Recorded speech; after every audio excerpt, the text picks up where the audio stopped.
special session, August 25th, 2020. It's 9:30 a.m.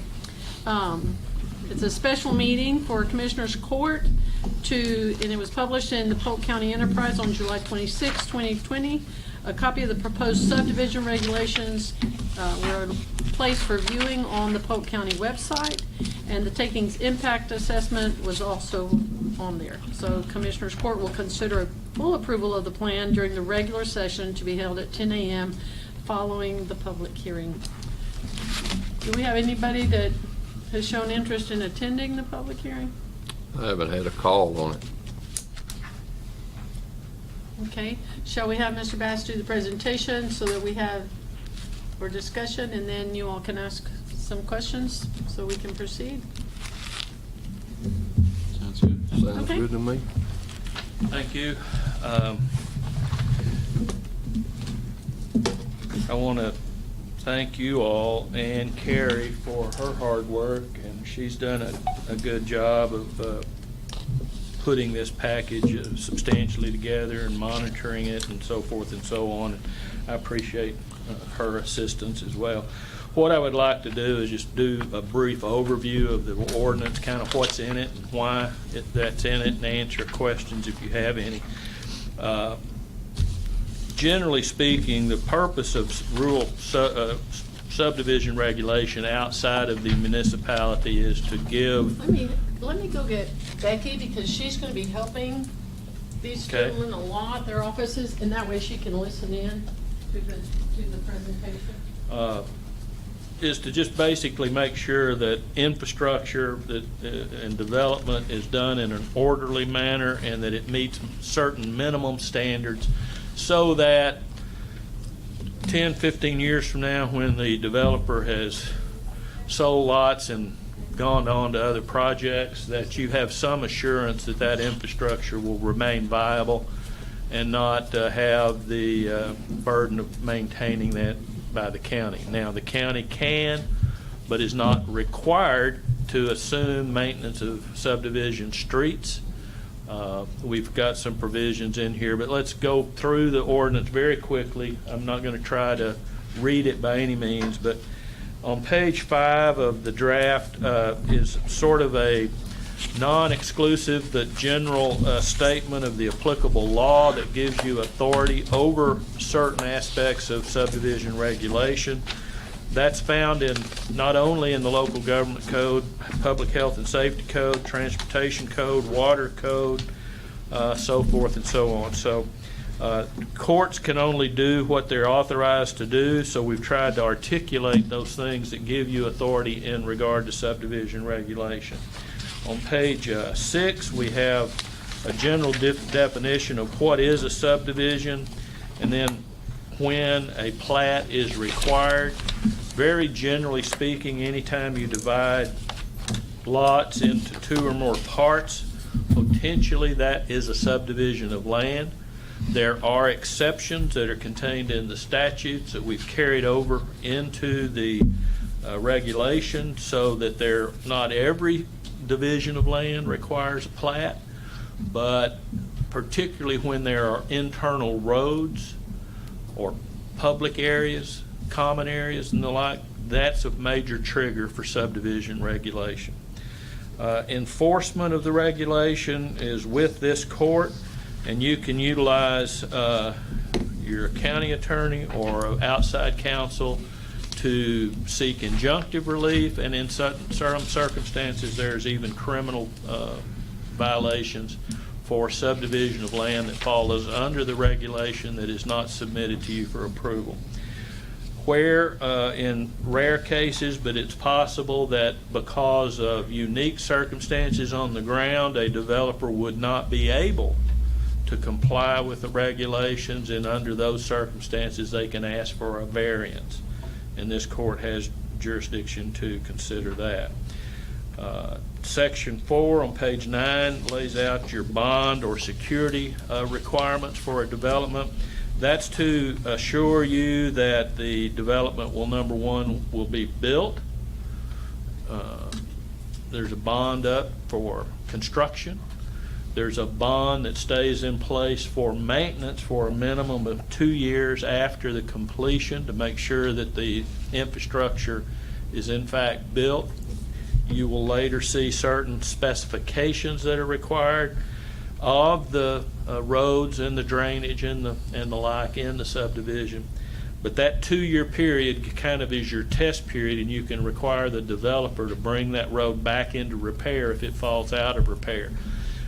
That gives you sort of a test bed to say, is this the type of are these streets some that we would consider assuming maintenance? Again, you're not under a requirement to take those, but you might want to consider the main arterials because that's where the heaviest traffic is. People come out to exit the subdivision into your county transportation system. But that 2-year period is designed to let you make sure that those roads are going to hold up. There's a plat notation on page 11 that's important. It says that the Polk County, is not assuming responsibility for street maintenance by the approval of the plat. On section 5, page 11, are the statutory exceptions that I mentioned. Generally speaking, none of those exceptions include interior roads. Family member exception, military, vet being sold to vets is an exception. Ag use is an exception. Lots larger than 10 acres, so long as they don't have internal roads, are all exceptions. Rob, can I yes, ask you a question there? That's what we're having here now.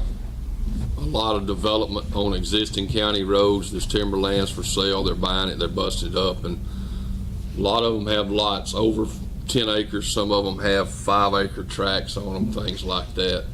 Plat requirements still required? There's not a direct exemption for those lots. That's why we have what we call the discretionary exemption. My recommendation, if you're developing fewer than, say, 4 lots and they all front directly on an existing road and they're not going to need anything more than a driveway, you may still have floodplain questions. You may still have some sewer, water, whatever.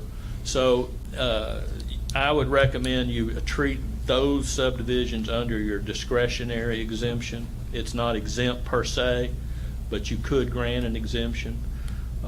Typically, they would come forward, they would meet with the commissioner, say, this is what I'm planning to do, and you'd say, well, why don't you apply for a discretionary exemption? And they bring in a minimal plat, shows you maybe a footprint, floodplain data, water, sewer availability data. You sign an exemption certificate, and that's all they have to do. If it's more complex than that, then yeah, you'll want them to go through the plat. I have a definition section on 14, 15, pretty much self-explanatory. Section 16, section 6 on page 16. This comes right out of the revised statute that went into effect September of last year. It's fairly straightforward. The major change that the legislature did is they took and cut the time we have to review in half. So we have to have our procedures pretty well in mind and be ready to review a plat and give an initial check to make sure everything that they need with that application is there. And once you sign a receipt for that application as being complete, your clock starts. You then have 30 days to review, do further review, set it for hearing, and act on it. If you don't, within that 30-day period, then it becomes approved as a matter of law, whether it's correct or not. So it's very critical that the first thing you do is have a checklist set up, and I think we provided you that checklist, and we've worked through it with Carrie, so that whoever reviews that plat application can say, well, it's not complete, I can't accept it, I'm not going to accept it till it's complete, but it's missing this, this, and this. You need to have a form ready where you can check off what's not complete or check everything that is, and say you've still got items 8, 12, and 14 that need to be complete. Once you've got that, bring it back, and then we'll start the clock. But don't start your clock until it's got a complete application. The approval process results in one of three outcomes: approval with conditions, or disapproval. Approval is self-explanatory, and if you don't act on it within 30 days, it's approved. Approved with conditions means that it's generally complete, but you're still missing some items, and that probably is something that comes up in the later review. So you run it past an engineer, and the engineer says, well, they have a topo map here that suggests there's going to be drainage problems in this area, but they don't address that at all, so you may want more definite statement of the engineering there. That's a hypothetical, but that's an example. If that happens, you have to articulate exactly what it is that's still missing and cite the chapter and verse of your regulation in writing and give that to the developer or the applicant. The applicant is under no real timeline to get that conditional requirement met. But once they do come back with a response, you need to review it again to make sure it meets your condition, and if it does, then it's scheduled for approval. The only reason you can disapprove a plan is if they fail to meet your regulation. If they meet your regulation, you don't have authority to disapprove it. So it's important that, and I think Carrie's a good example, she knows this ordinance pretty much backwards and forwards. If she's going to be your reviewer, she will be your gatekeeper. And then if she runs into something that she says, I don't think this is right, but we may want to bring in an engineer, you need to have an engineer on standby that can do that review for you and help you. The approval process, like I say, is pretty straightforward. Section 7 gives you the requirements that need to be in the plat, and there's quite a long list of different things.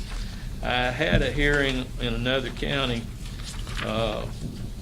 recently where there were complaints about how everything that's supposed to be on the plat, and they said it's going to be too crowded. I said, well, it can be multiple pages. Well, you know, we used to do a preliminary plat, and then we did it all. I said, well, the legislature took that away from you. We've got to do it all in just a plat now. So it's what it is. The legislature has cut our time down and cut our steps down so that we have to cram everything into a single application and plat. The 22 talks about what's required to file the plat. That's more for the clerk's sake, but there's such things as you need to, any proposed restrictive covenants or deed restrictions need to be articulated, tax certificates, any articles of incorporation of the homeowners association, construction plans for the roads and streets, a receipt from the clerk's office showing that all application fees have been paid, and if there's any use of TxDOT roads, there needs to be a sign off from them. Then we go into revisions to the plat, water availability regulations. Another plat notation is on page 24. That on that water availability, did I not see in here somewhere where they got to drill a test well? I believe that's been taken out. This is just the model yeah, subdivision. I think Okay. at one point there was. And There was in there. I mean, yeah. In So the that's original out. draft, Yeah. there was a test well requirement. Okay. That came out of a county that is in a known water, critical water short area. So before a subdivision goes in, there should be some certification by either a well driller or somebody that there's going to be adequate water. We currently do that. Yeah. But I didn't know if we'd pull that out on the test well. Right. But the notation is that the county itself, Polk County, is not making representations that you will make a water available. It's on the developer to make water available. Yes, sir. This ordinance or regulation takes into account and recites Chapter 16 of the Water Code. That's in there because that's a requirement for certain loans that can be obtained. We then go on page 26 to wastewater and on-site sewage rules. There either needs to be an organized wastewater system, municipal or corporate, or there needs to be adequate lot sizes to sustain OSSF. Your subdivision regulation directly, Chapter 232, doesn't give you authority to regulate lot size. Your public health and safety under the Health and Safety Code for the OSSF does. And so if the permit can be obtained, it has to be sized to the drain field or the aeration field, or the aerobic system needs to be designed to fit before the lots can be approved. We then go to Section 9 for design standards, and setbacks. We have a section then on recreational vehicles or tiny homes. It starts on page 28. It requires, goes on for several pages there. It's, a lot of counties have experienced quite a bit of, I'm going to call it trouble or problems with unregulated RV parks, tiny home parks. So this is taken from Bell County, this section. I will tell you that there's been no real case law yet on RV park regulation, but you have the ability to regulate manufactured home rental communities. That's your traditional mobile homes that are brought in and rent spaces rented.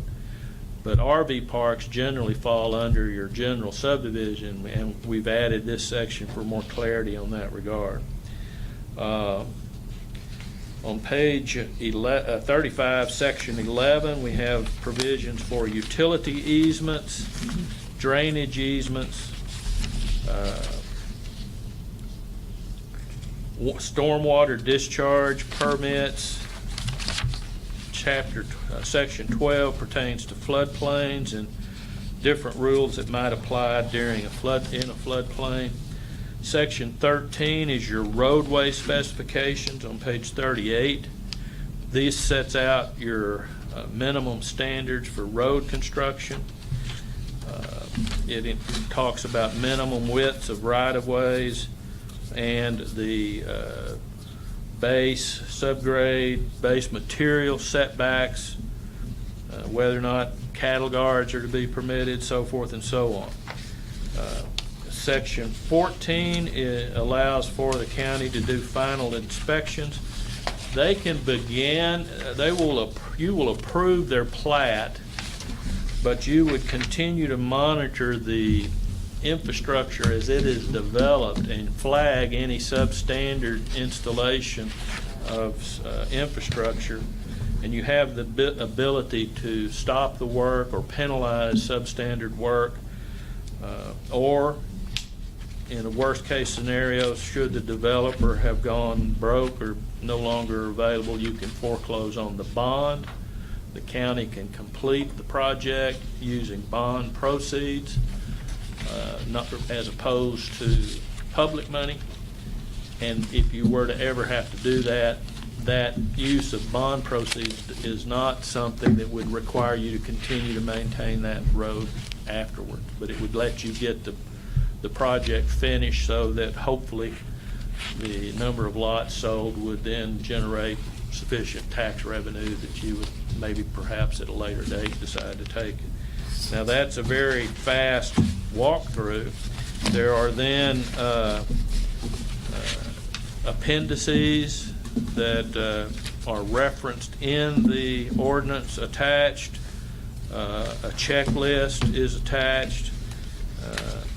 So those are all things that are part of your regulation.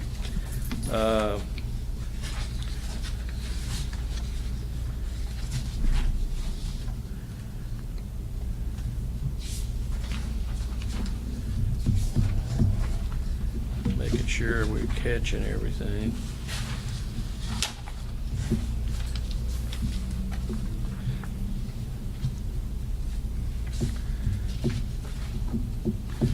That's a very quick walkthrough. I'd be glad to try to answer any questions you might have or anybody in the public might have.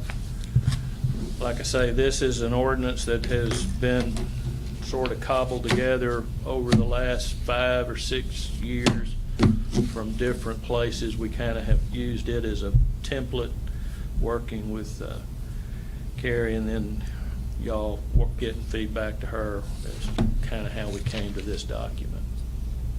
Any questions? Any questions?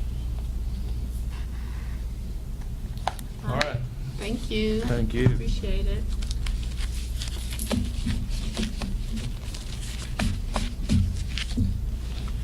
Well, hello, Lee. Are you here for the hearing, or are you here just for regular commissioners Never court? been here, I'm just here. Just showing up. Okay. Howdy, y'all. Okay. Does anybody have any questions or comments? Okay.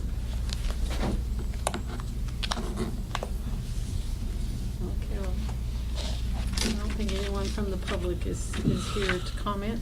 I wasn't here during the meeting when this first was on the agenda. So the procedure now, if they come to my office, I need to send them to Becky. Becky is going to help you gather the information. Okay. So you should still meet with them. Huh? You still want to have the meeting, the preliminary meeting with them and know Yeah. what they're all they're planning to do, but then the actual application will be submitted to our office. To y'all, okay. So what will happen is you will proceed as intended, with everything, but then Becky will go through and review it and notify you and say, hey, we don't have this, or we don't have that, or this is incomplete, or according to our guidelines, you need an engineer, or we need whatever. And I got a question, Mr. Bass, on these the construction bonds. I've never seen anybody do one that's building a subdivision here in Polk County. Yeah. Well, I mean, and that's not uncommon, but it's highly recommended that you require it, and you require it for essentially 100% of what they expect it's going to cost to build the road system or the drainage system or whatever. And you may well find a developer, wait a minute, you've never required it before. Well, hard experience tells us that if we don't have that financial security and a developer gets part way in and they just either don't have the financial wherewithal to complete it, or they get sick, have a heart attack, I don't know. You don't want them selling lots until the plat's approved, but they're not going to have the project finished by the time, you got 30 days from the application. So the plat will be approved, but they can start selling lots once the plat is approved. Well, you don't want to leave people who put their hard money down for a subdivision that promises a road structure and not have that road Yes. structure built. Yes. So that's the purpose of the construction bond. And that bond is also retained after the construction is complete for 2 as a years. maintenance bond. So it's a pretty long-term obligation, and it is a financial expense that the developer will have to bear. But they will recoup the cost of that bond as part of their They tell me lots what they've of been cost. doing here is they go ahead and finish their roads and everything before they ask for the final plat. That's the way we what's used to happening? do it. I don't know. I mean, they hadn't built one in my precinct. Yeah, we I have. got a guy trying to, and I'm trying to figure it all out. Yeah. That's the way it used to be done, but part of it was that when the crunch occurred on the 30 days, well, then you didn't have any recourse. So that's part of what happened in Liberty County, right? That they came in, built these subdivisions on a promise, and then now there they are with no roads and no structures and no infrastructure. And so that's part of it. When you all first came, that was part of the concern, was that we not end up with these subdivisions. You know, Yeah, I've already got plenty of them. Yeah. Yeah, We that's have from plenty of them. We 50, already 60 have. years ago, we deal with that every day. Yeah. But I mean, what I'm saying though is if they come in and build all their roads, do all their infrastructure first, and then apply for their plat, would they still have to get this? They'd still have to construction come still have to be through, required. they'd still have to come through the platting process. You might decide that you could grant some form of a variance, but that, I think you're gonna find won't happen. Okay. Well, I'm just curious because nobody's ever done it before. In prior days, it was not uncommon to say, well, final approval won't happen until you've completed construction. Yes. We just don't have the legal authority to do that anymore. Okay. Yeah, okay. So we have to approve the plat within 30 days. The approval of the plat doesn't mean you don't have ongoing inspection of authority to inspect the infrastructure to make sure it's built to the specifications in the regulation. And if they're not building it the way that you require them to, you can stop the work, you can make them do it over. So that's totally separate than the planning procedure. Yeah, that's in the that's in enforcement of the regulation, not On the plat. bond that you Yes. alluded to earlier, is it typically 2 years after? Well, it continues through the Extends. construction and then for 2 years more as a maintenance bond. That'll probably be one bond, but there could be two separate bonds.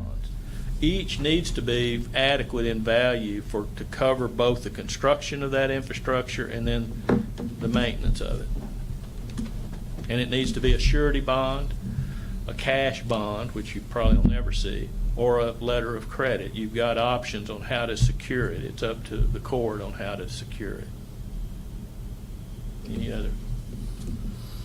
No, I was just curious Sure. about that. Yes, sir. Yeah. Thank you. Thank you. Anybody else? Okay, can I have a motion to close the hearing? So moved. Second. Commissioner Purvis, Commissioner Vincent, any further discussion or questions? All in favor say aye. Aye. Any opposed? Motion carries. 9:58. Thank you, ma'am.